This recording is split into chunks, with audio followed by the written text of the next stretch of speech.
Éditorial. Par Jean-Pierre Guillard. Président de la vie mancelle et sartoise. Où allons-nous? Question traditionnelle à quelques semaines des vacances d'été. Mer, montagne, campagne, location, hôtel ou camping?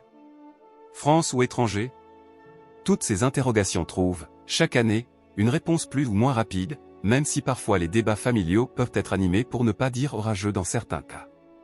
Si le lieu de vacances ne nous préoccupe qu'épisodiquement chaque année, l'évolution actuelle de la situation internationale semble une problématique durable. Si la belle saison est de nature à nous rendre optimistes, il en va autrement pour les événements mondiaux. Le réchauffement climatique, le refroidissement économique et l'extension des conflits armés viennent altérer notre regard sur le monde qui nous entoure. Notre génération qui n'a connu que la paix et l'évolution positive de nos conditions de vie est amenée à se poser des questions légitimes sur l'avenir de la planète et de nos descendants.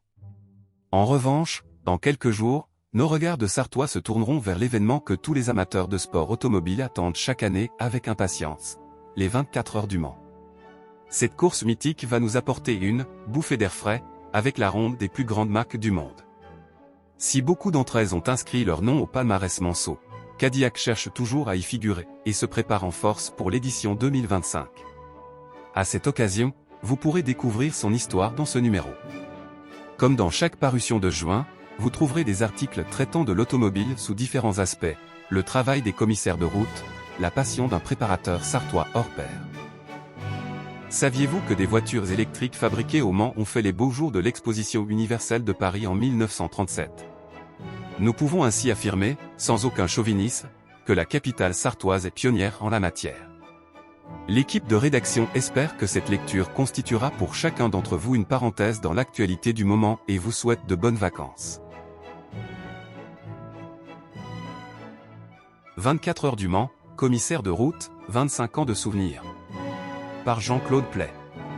Samedi 24 juin 1950, après avoir rejoint l'entrée du circuit dans un autocar de la STAO, je me dirige vers les S du Tertre Rouge pour assister à mes premières 24 heures depuis un lieu privilégié, le poste de commissaire de route numéro 13 dont mon père a la responsabilité. Casimir Le Faucheux, armurier, référence internationale. Par Serge Morin. Jusqu'au début du 19e siècle, les fusils, qu'ils soient de guerre ou de chasse, se chargeaient par le canon. C'est alors que de nombreux armuriers, on disait aussi arquebusiers, cherchèrent à mettre au point un fusil qui se chargerait par la culasse, méthode jugée beaucoup plus pratique. L'un de ces novateurs se distingua particulièrement, comme nous allons le voir. La pastorale de Conly. Par André Ligné.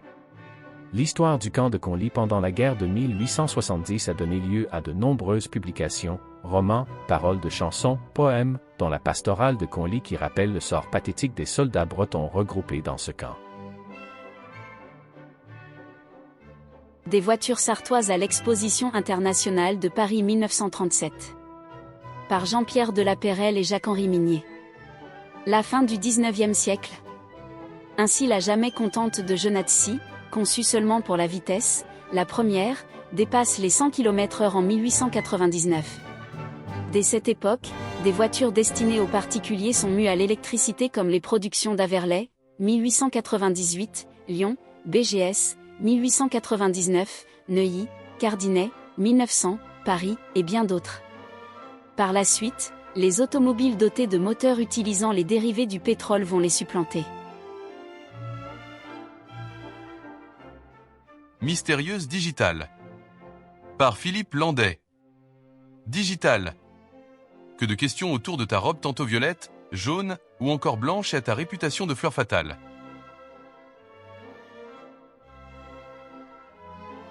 De Wilbur Wright à Roland-Garros.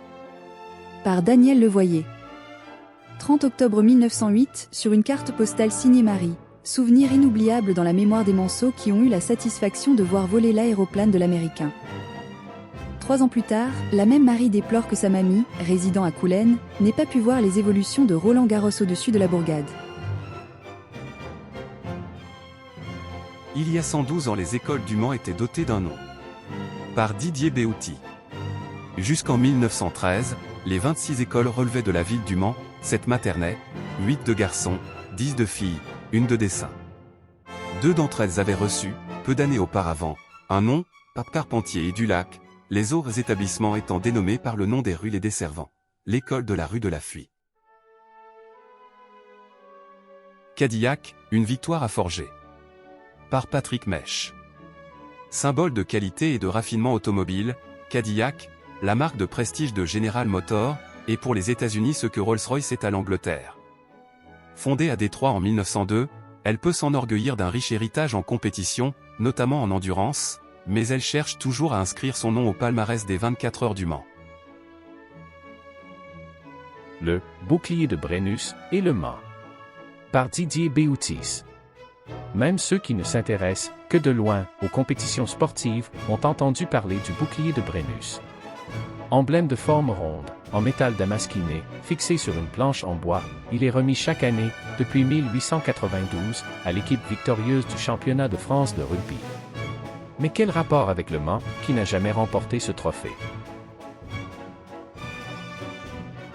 La maison Rabot rue Auvray. Par Bernard Hinault. Au centre du Mans, effleurant la place de la préfecture, à l'angle des rues Auvray et de la Crochardière, parallèle et presque complice, se dresse depuis peu une vaste résidence de standing qui a profondément modifié l'aspect de ce carrefour. Tentons de nous souvenir de ce qui existait ici depuis des décennies et qui, insidieusement, s'estompe de nos mémoires. Jean d'Issy. Robert Garnier magistrat Manceau, précurseur du théâtre classique. Par Gérard Blanchard. Nous avons récemment publié des articles évoquant plusieurs hommes du XVIe siècle. Nous terminons cette série par Robert Garnier, Néfertois devenu magistrat Manceau, mais surtout resté célèbre pour son apport dans l'histoire de la littérature française. Patrick Leget, le sorcier de Télocher.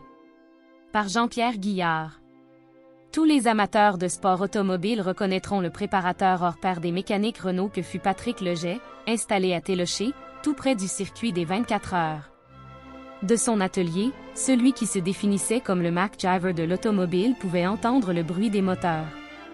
Découvrons l'homme passionné et passionnant qui a consacré toute sa vie à la mise au point de bolides. Yann Bernardil, le courage et l'élégance. Par Jacques-Henri Minier.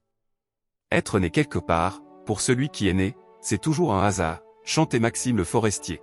Un refrain qu'aurait pu reprendre Bernard Morel, cinéaste, peintre et illustrateur, dont le seul lien avec le Mans fut d'y être né. Sous le pseudonyme de Yann Bernardil, il est aujourd'hui reconnu comme l'un des meilleurs représentants de ce style raffiné des années 1920, l'art déco. Sarthe, terre de poètes, Alexandre Désigné. Par Gérard Blanchard. Né au Mans en 1817, Alexandre Désigné suivit ses études au lycée de la ville puis entreprit un très long voyage en Amérique du Nord avant de revenir au pays manceau au château familial à Parigné-l'Évêque. Il collabora à la revue littéraire du Maine dans laquelle il publia plusieurs poésies. Jouons avec Cadillac. Par Denis Esquerra et Bruno Palmet. Nous vous proposons de gagner un exemplaire de la bande dessinée Les 24 heures du Mans en s'amusant offert par nos amis de Libra Diffusio.